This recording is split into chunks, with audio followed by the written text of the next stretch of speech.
قومی cricket team کے کپتان بابر اعظم نے اپنے تلخ رویے سے ننھے مداح کا بھی دل توڑ دیا ہے۔ انگلینڈ میں جاری پاکستان بمقابلہ انگلینڈ ٹی20 سیریز کے تیسرے میچ کے لیے قومی کرکٹ ٹیم کارڈف میں موجود ہے۔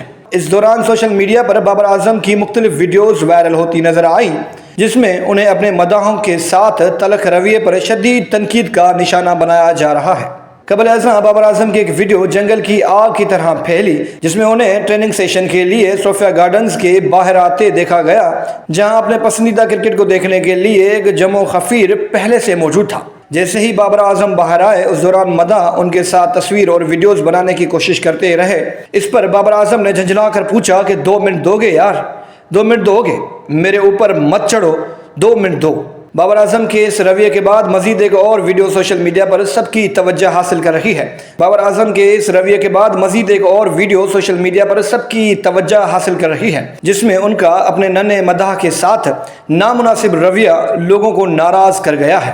مذکورہ ویڈیو میں دیکھا جا سکتا ہے کہ بابر اعظم اور نسیم شاہ جلدی میں گزرتے جا رہے ہیں کہ اس دوران ایک فیملی جن کے ساتھ بچے بھی شامل تھے، انہوں نے بابر کو دیکھتے ہی آٹوگراف اور سیلفی لینے کی خواہش کی۔ جلدی میں بابر اعظم نے ایک بچے کو آٹوگراف دینے کے بعد باہر کا راستہ ناپ لیا، جبکہ دیگر بچے انتظار میں کھڑے رہ گئے۔ بابر اعظم کے اس رویے کو نسیم شاہ نے بھی محسوس کیا اور ساتھ ہی انہوں نے معاملے کو سنبھالتے ہوئے بابر کے نام کے خود سائن کر کے بچوں کو خوش کیا۔ ویڈیو وائرل ہونے کے بعد جہاں صارفین بابر کے اس عمل سے ناخوش نظر آئے، وہیں انہوں نے نسیم شاہ کی محبت اور حسن سلوک کی خوب تعریف بھی کی۔